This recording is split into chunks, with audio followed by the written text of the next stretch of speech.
Halo teman-teman semuanya, selamat datang di channel Plankton Trader.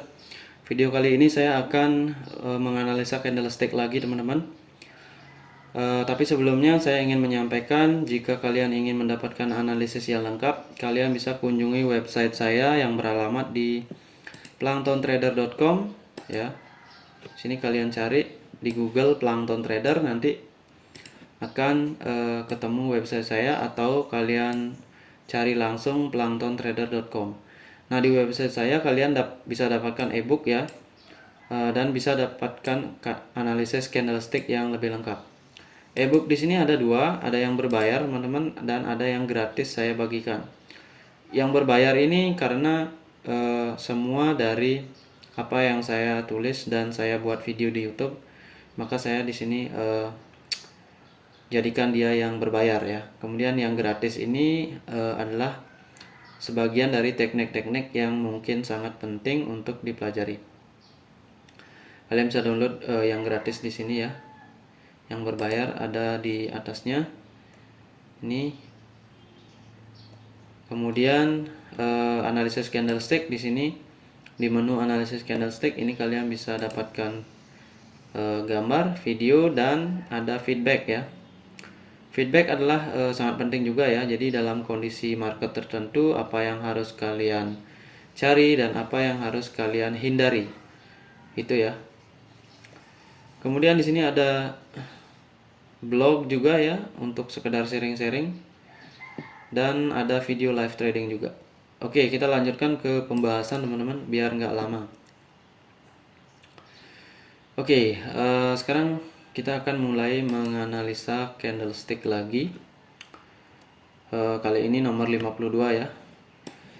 Seperti biasa kita analisa dulu marketnya. Market di sini udah jelas dalam keadaan uptrend ya. Terlihat di sini hanya 20 EMA dan 50 EMA.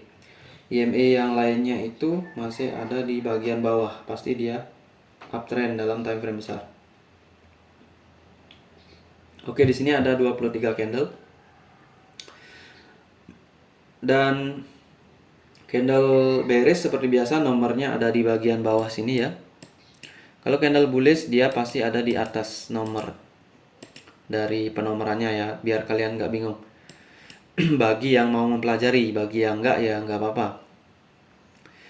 Oke, ada yang bertanya apakah analisa candlestick ini bisa digunakan untuk forex? Ini analisanya untuk semua broker, semua time frame teman-teman ya. Jadi ini bersifat katakanlah universal. Analisis price action seperti ini adalah sifatnya universal. Jadi bisa digunakan di binary, bisa digunakan di forex. Catatannya adalah kalau di forex kalian harus mencari candle yang time frame-nya besar. Contoh misalkan di 1 minggu ataupun 1 bulan yang maksimal ya. Dan kalau di binary kan dia tidak menggunakan pips ya, jadi dia hanya penentuannya menggunakan waktu, jadi nggak perlu time frame yang besar-besar. Ngapain kalau di binary ya? Kalau di forex baru kita gunakan time frame besar.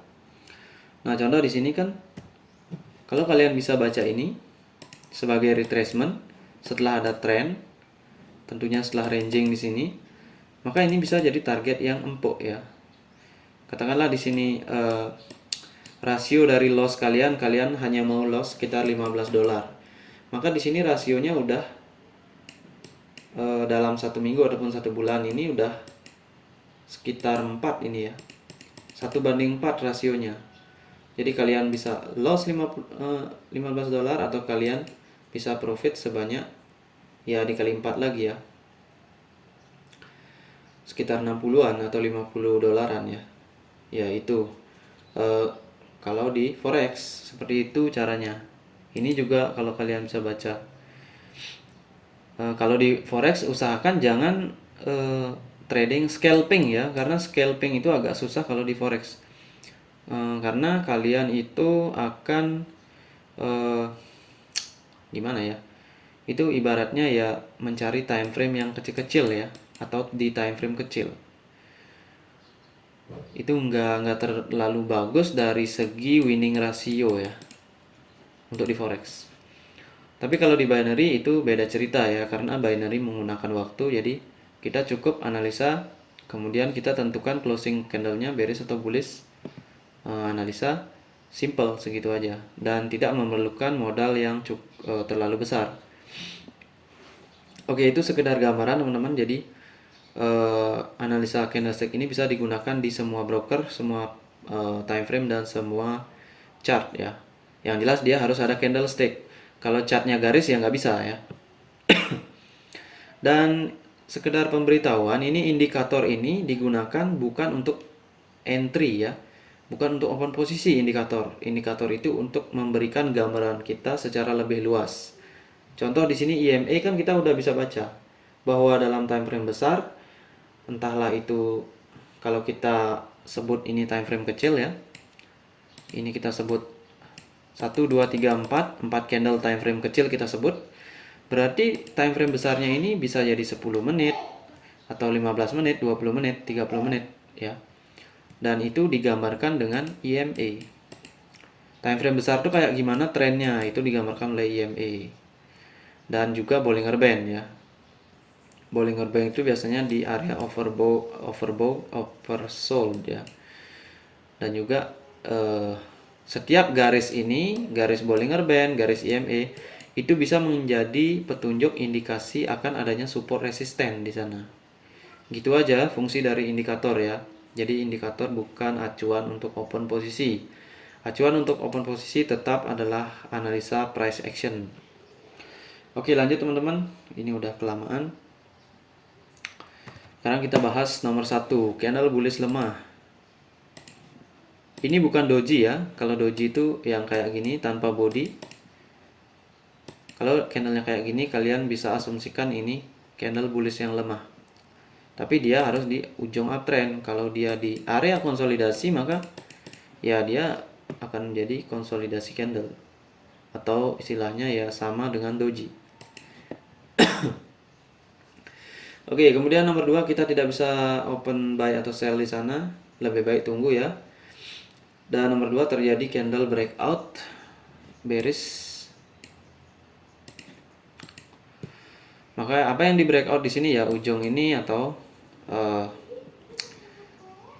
fake breakout dari deviasi 1 ya, atau dia melakukan break terhadap deviasi 1 atau level di sekitar sini ada. Dan nomor 2 ini kepalanya datar, perhatikan tren besar, ingat ada uptrend, maka di sini nggak disarankan untuk sell. Walaupun ini bearish ya, tapi kadang-kadang berbahaya juga di sini. Maka kita tunggu nomor 3. Nomor 3 juga nggak terlalu signifikan ini. Kalau ini reversal pattern, maka ini dikategorikan gagal ya. Karena di sini nggak terjadi candle bearish besar. Maka ditunggu nomor 4. Dia menghasilkan candle bullish. Candle bullish ini juga merupakan candle bullish breakout. Ingat ya. Ini breakout. 50%-nya adalah level. Ditembus lagi dengan signifikan oleh candle nomor 4, artinya setelah terjadi uptrend maka terjadi ranging teman-teman ya. Kita nggak tahu sampai mana rangingnya, tapi perkiraan seperti itu ya. Setelah uptrend terjadi area ranging kalau dia udah mulai nembus deviasi 1 Bollinger Band. Area deviasi 1 Bollinger Band, area ini ya, deviasi 1 bawah, deviasi 1 atas. Kalau price ada di area sini, ini adalah area ranging. Perhatikan, hati-hati ya.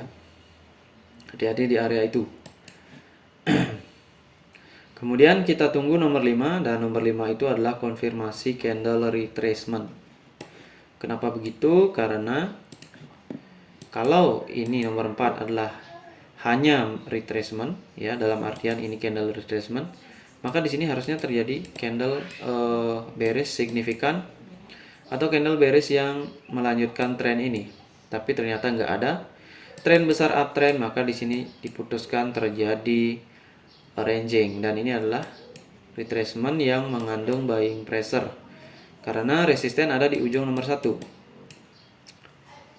Nah, itulah kenapa nomor 6 ini bisa berpeluang melakukan open posisi buy.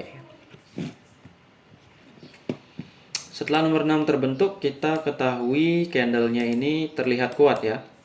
Tapi ingat kita ada di fase ranging. Karena sudah terjadi strong down, strong up. Setelah terjadi uptrend. Dan dia udah areanya di bawah deviasi 1. Maka di sini sebenarnya bisa digunakan konsep stall yang melawan tren ya. Karena tren besarnya kan uptrend. Ini konsep stall masih bisa digunakan karena dia ranging. Setidaknya dalam satu candle ya. Maka di sini saya kasih warna putih. Ini bagi yang tahu analisa, dia akan bisa open posisi sell di sini. Oke, nomor 7 bearish. Bearishnya ini nggak jelas juga karena di sini doji. 1 2 3 kalau digabung 5 6 7 ini akan menjadi doji yang merah ya. Karena agak sedikit ke bawah closing price nomor 7.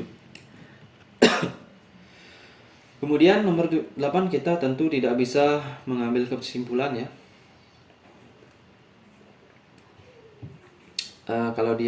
Kalau pada saat kita live ya, atau pada saat kita langsung trading, biasanya kita akan sulit menganalisa atau otak kita belum mampu ya.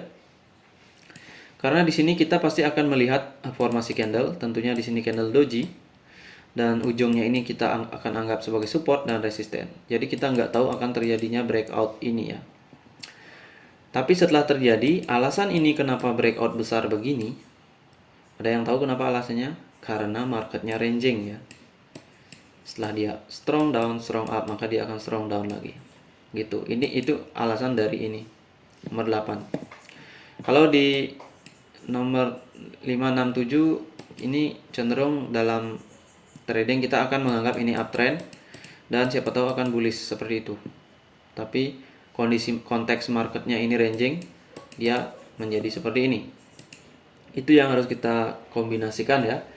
Kombinasikan kondisi market saat kita trading, kondisi market secara garis besar, kemudian konsepnya apa, konsep stall, konsep selling pressure, buying pressure, closing price ya.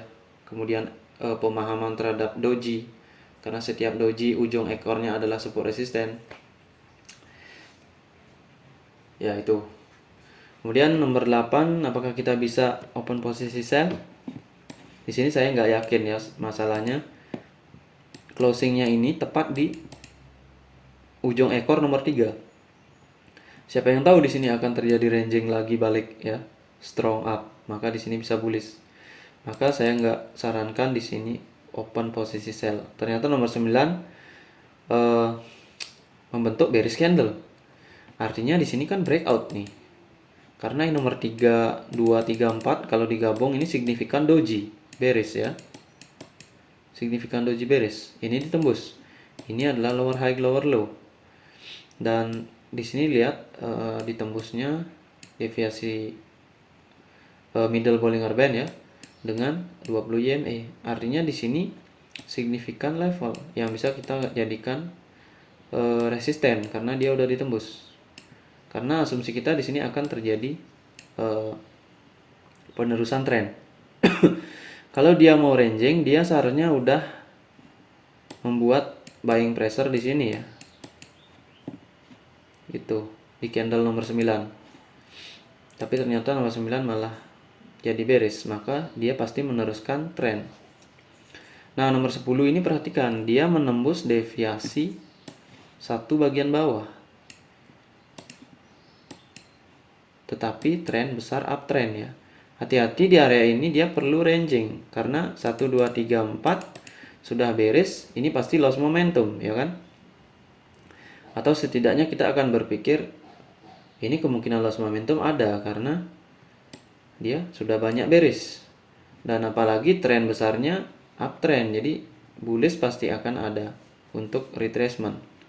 Nah, ternyata nomor 11 ini membentuk bullish ya. Dan bullishnya ini perhatikan di sini mirip engulfing ya. Mirip bullish engulfing, tapi dia bukan karena closing price-nya tepat di ujung ekor nomor 10. Di mana nomor 10 merupakan signifikan candle dan 20 EMA juga nggak ditembus. Jadi jangan open buy di sini. Peluang terbaiknya adalah open sell, follow the trend ya. Maka di sini bisa open sell karena konsep stall, retracement, strong downtrend. Kita di sini baca strong downtrend. Kenapa kita bisa memutuskan strong downtrend? Karena dia sudah keluar dari ranging. Kalau di sini uptrend, kemudian harusnya kalau nggak strong trendnya di sini bisa uptrend ya, baru turun. Tapi di sini dia cuma 1, 2, 3 langsung nembus. Itu artinya strong di sini. Oke, kemudian nomor 12 itu candlenya bearish, dan nomor 13 kita tidak bisa entry karena siapa tahu candle nomor 12 membutuhkan retracement di nomor 13. Jadi nomor 13 kita pantau. Dan di sana ada round number. Jangan lupa perhatikan round number. Nah, inilah kita harus membiasakan membaca seperti itu ya. Membaca semuanya, membaca round number. Kalau ini nggak pernah latihan, ini nggak akan kebaca round number ya. Itu berdasarkan pengalaman saya. Kalau kalian saya nggak tahu.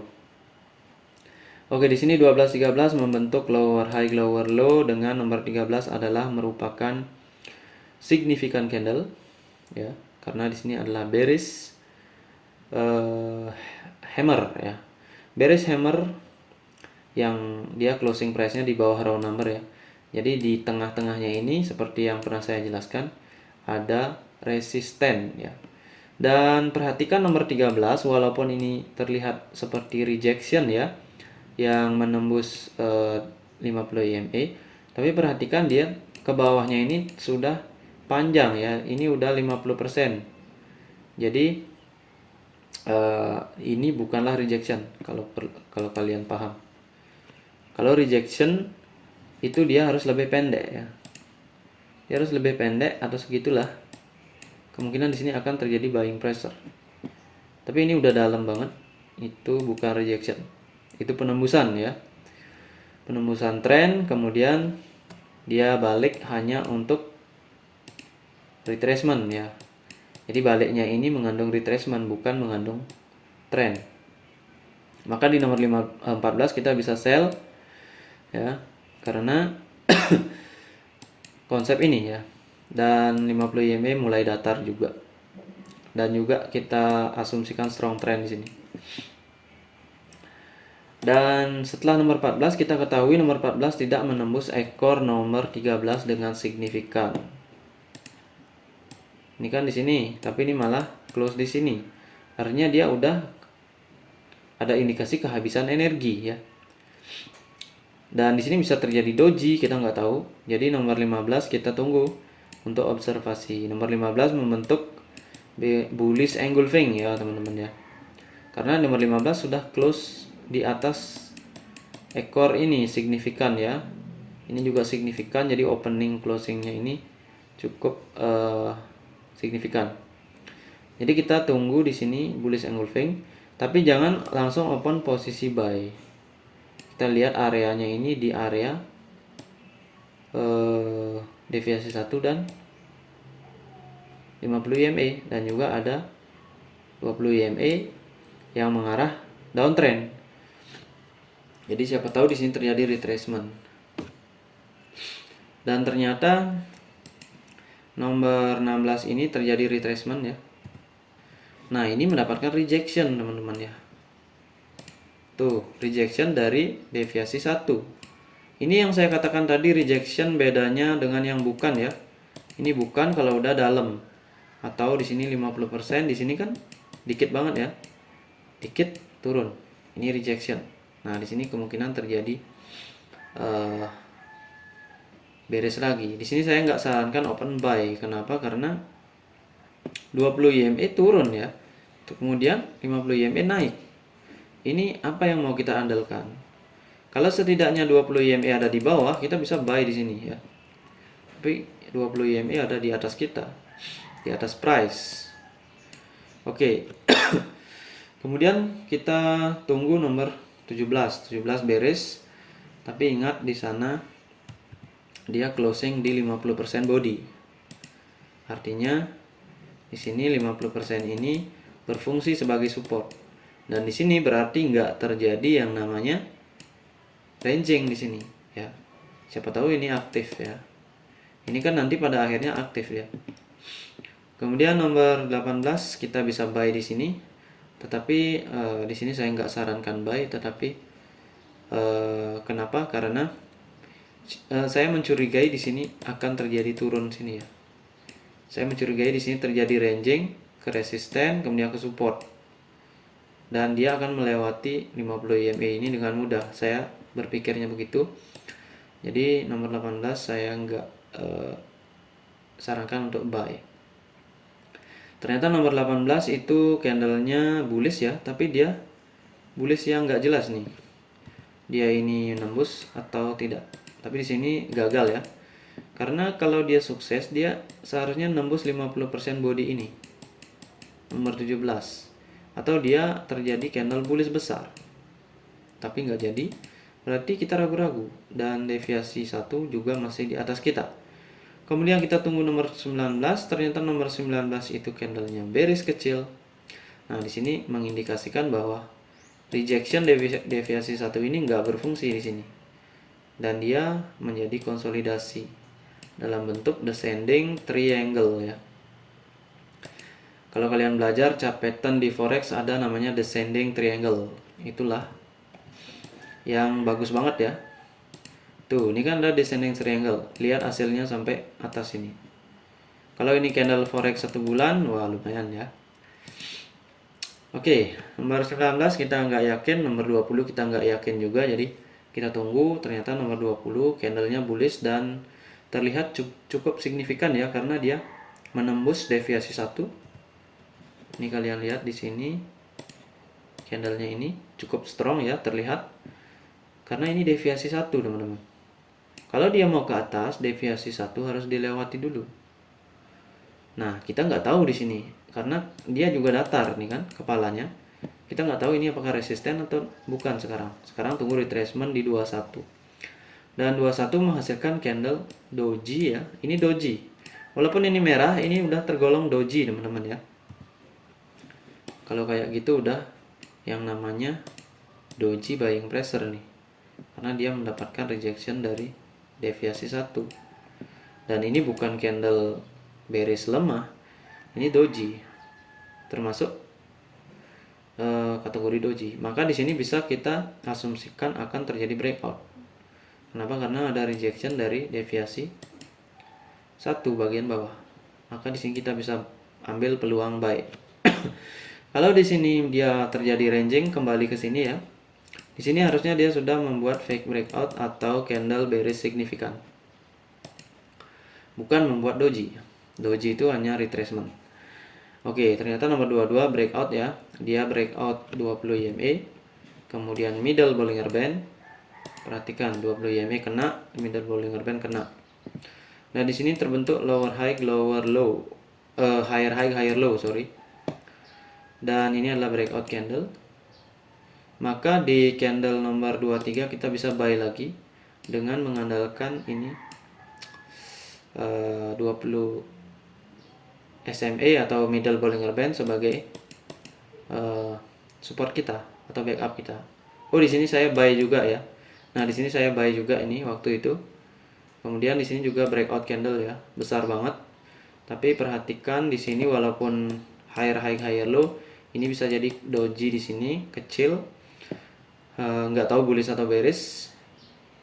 Karena ini udah lost momentum ya, perhatikan. Candlenya besar banget dalam ranging market, dalam time frame besar. Ini tergolong lost momentum. Jadi jangan entry di candle setelah nomor 23 ini. Gitu. Tunggu price action selanjutnya. Oke teman-teman, itu saja penjelasan saya tentang chart kali ini ya. Kalau di review ini adalah terjadi ranging ya di sini sampai sini. Setelah uptrend tentunya di sini. Kemudian terjadi downtrend. Nah, kapan dia terjadi ranging? Ranging itu terjadi di setelah uptrend di antara deviasi 1 dan middle Bollinger Band ya. Kalau dia kapan terjadi downtrend? Ketika middle Bollinger Band udah ditembus dengan signifikan ya. Atau dia reversal dari sini dalam bentuk pola stall. Maka di sini downtrend. Kapan terjadi uptrend? Ketika dia menyentuh support. Indikasinya ya 50 EMA. Kemudian deviasi 2 ya. Kemudian kita kombinasikan juga dengan price action. Sebelum terjadi uptrend, apa yang terjadi? Terjadi konsolidasi. Bisa ranging di sini ya. Kalau ini kasusnya kan konsolidasi. Dia fake breakout di sini di 50 EMA dengan pola bullish engulfing ya kan. Ini kan signifikan nomor 14 candlenya. Dia harusnya turun. Tapi dia malah fake breakout ya dalam bentuk bullish engulfing. Jadi ini yang perlu kita waspadai. Kenapa? Karena setelah downtrend dia belum terjadi ranging walaupun di sini ada bullish engulfing. Kita harus paham itu ya. Maka di sini terjadi descending triangle. Pola descending triangle adalah pola yang cukup kuat ya untuk reversal ataupun meneruskan tren. Maka di sini kita ketahui terjadi konsolidasi. Setelah terjadi downtrend konsolidasi, kemungkinan breakoutnya kemana? Breakoutnya ke atas, jadi terjadi uptrend ataupun reversal gitu ya. Oke teman-teman, kalian bisa pelajari konsepnya lagi di ebook ataupun ebook gratis saya. Tapi di ebook gratis itu lebih spesifik ke teknik saja ya. Kalau konsep atau dasar-dasar itu ada di ebook semuanya. Di ebook yang berbayar ataupun kalian bisa tonton saja video saya di YouTube. Ebook itu hanya fungsinya untuk lebih mengorganisir file-file video YouTube saya ya. Jadi kalau di YouTube kalian agak bingung, kalian bisa beli ebook saya. Kalaupun kalian nggak sanggup beli, kalian tonton saja video di YouTube untuk belajar trading. Ini bagi yang berniat belajar trading ya. Kalau bagi yang nggak berniat atau trader yang nggak mau belajar trading atau menggunakan teknik yang lain ya silakan. Oke, sekian saya ucapkan salam trader.